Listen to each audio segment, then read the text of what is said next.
ಆತ್ಮೀಯ H16 news ಅರ್ಥಾತ್ ಹೇ ಸೀತಾರಾಮಗೆ ಸ್ವಾಗತ. ನಾನು ನಿಮ್ಮ MI ಅಥವಾ ಮಲ್ಲಪ್ಪ ಜೋತಾವಾರ್. ಆದ್ಮೇಲೆ ಈಗ ತಾವು ದಿನ ಸುದ್ದಿಗಳನ್ನ ಅದರ ಜೊತೆಗೆ ವಿಶೇಷತೆಗಳನ್ನ ನೋಡ್ತಾ ಹೋಗಿ ವಿಶೇಷ ಈ ಮೊದಲನೇ ಸುದ್ದಿಯನ್ನು ನೋಡಿ.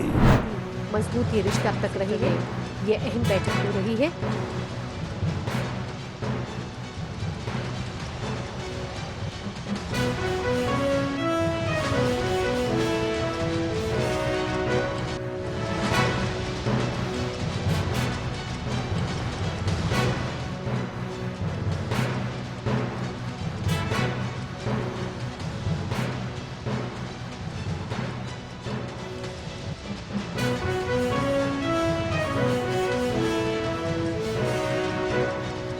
रक्षा मंत्री राजनाथ सिंह और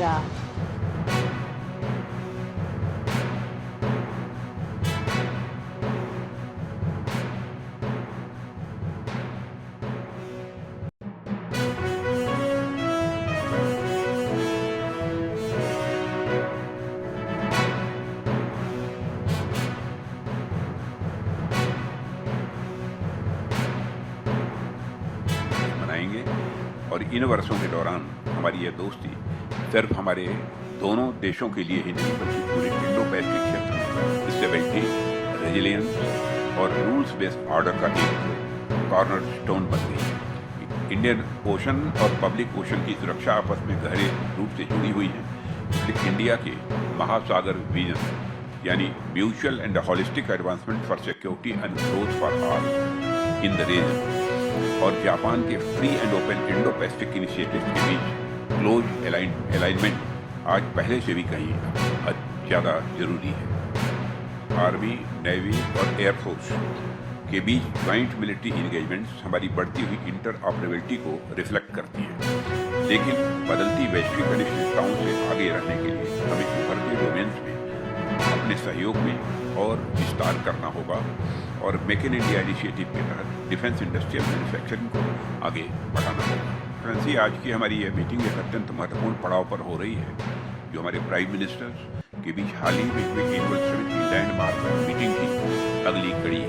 एक्सेलेंसी, इस समिट के आउटकम्स हमारे दोनों देशों के बीच डीप स्ट्रेटेजिक ट्रस्ट को रिफ्लेक्ट करते हैं.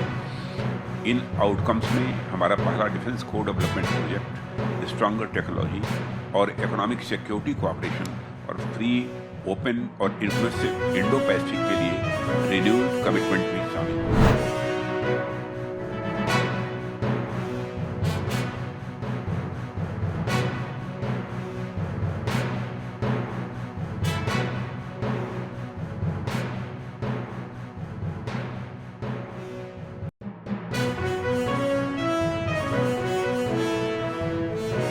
ನಾವಿವತ್ತು ಕೂಡ ಅಪೀಲ್ ಮಾಡ್ತೇವೆ. ಈಗಾಗಲೇ ನಾನು ಸರ್ಕಾರದ ಪರವಾಗಿ ಹೇಳಿಕೆಯನ್ನು ಕೊಟ್ಟಿದ್ದೇನೆ. ವಸ್ತುಸ್ಥಿತಿಯನ್ನು ನಾನು ನನ್ನ ಹೇಳಿಕೆಯ ಮೂಲಕ ಏನು ನಡೆದಿದೆ ಅನ್ನೋದನ್ನು ಫ್ಯಾಕ್ಚುಯಲ್ಸನ್ನು ಕ್ರೊನೊಲಾಜಿಕಲಿ ಐ ಹ್ಯಾವ್ ಗಿವನ್. ಅದು ಕೂಡ ಅವರಿಗೆ ಸಮಾಧಾನ ಆಗಲಿಲ್ಲ ಅಂತಂದರೆ ನಾವೇನು ಮಾಡೋಕ್ಕಾಗೋದಿಲ್ಲ. ಆದರೆ ನಾನು ಅದು ಮತ್ತೊಂದು ಬಾರಿ ಅವರಿಗೆ ವಿನಂತಿ ಮಾಡ್ತೇನೆ, ಸದನದಲ್ಲೂ ವಿನಂತಿ ಮಾಡ್ತೇನೆ, ನೀವು ನಿಮ್ಮ ಪ್ರತಿಭಟನೆಯನ್ನು ವಾಪಸ್ ತಗೊಳ್ಳಿ. ಜ್ವಲಂತ ಸಮಸ್ಯೆಗಳು ರಾಜ್ಯದಲ್ಲಿದ್ದಾವೆ. ಬರಗಾಲದ ಛಾಯೆ ನಮ್ಮನ್ನು ಇವತ್ತು ಕಾಡ್ತಾ ಇದೆ. ಅತಿ ತೀವ್ರವಾದಂಥ ಬರಗಾಲ ಇದೆ. ಅದರ ಬಗ್ಗೆ ಚರ್ಚೆ ಮಾಡೋಣ. ಅದರ ಬಗ್ಗೆ ಏನು ಮಾಡಬೇಕು, ಮುಂದೆ ಕೇಂದ್ರ ಸರ್ಕಾರಕ್ಕೆ ಮನವಿ ಏನು ಮಾಡಬೇಕು, ಯಾವ ರೀತಿ ಮಾಡಬೇಕು, ಅದೆಲ್ಲವನ್ನು ಕೂಡ ಚರ್ಚೆ ಮಾಡಿ ಅವರು ಕೂಡ ಸಲಹೆ ಸೂಚನೆಗಳನ್ನು ಕೊಡ್ಬೋದು.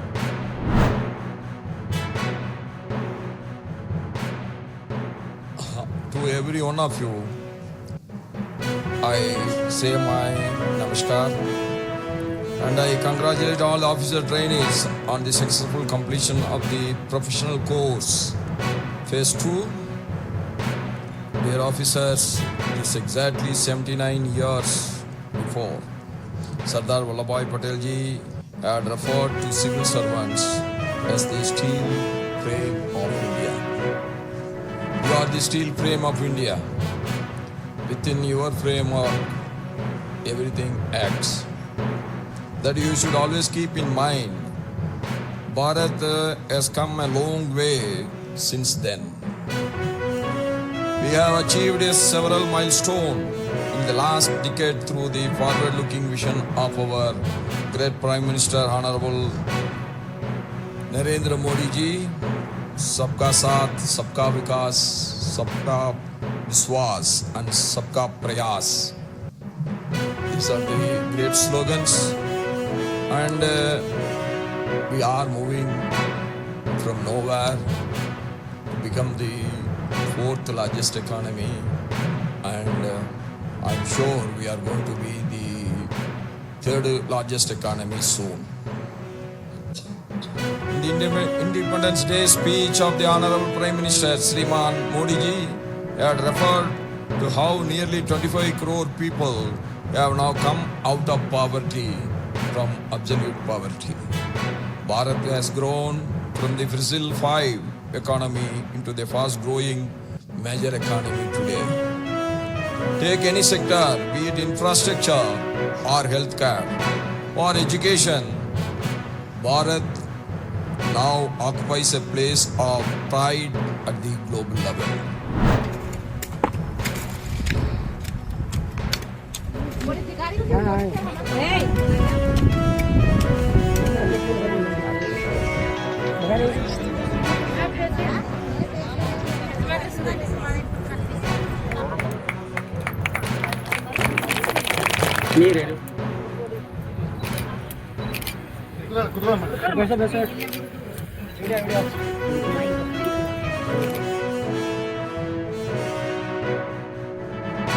ಸೊ ಹಾಗೋಸ್ಕರ ನಮ್ಮ ರೂರಲ್ ಗ್ರಾಮೀಣ ಪ್ರದೇಶಗಳಲ್ಲಿ ಯಾರ್ಯಾರಿಗೆ ಕೆಲಸ ಬೇಕಾಗುತ್ತೆ ಅಥವಾ ಅವರಿಗೆ ಇಷ್ಟ ಇದೆ ಮಾಡೋಕ್ಕೆ ಆ ರೀತಿ ಏನಾದರೂ ಫೋರ್ಸ್ ಮೈಗ್ರೇಷನ್ ಆ ರೀತಿ ಆಗಬಾರ್ದಂತೆ ನಾವು ಇದು ಎಲ್ಲ ಪ್ಲಾನ್ ಮಾಡ್ತಾಯಿದ್ವಿ.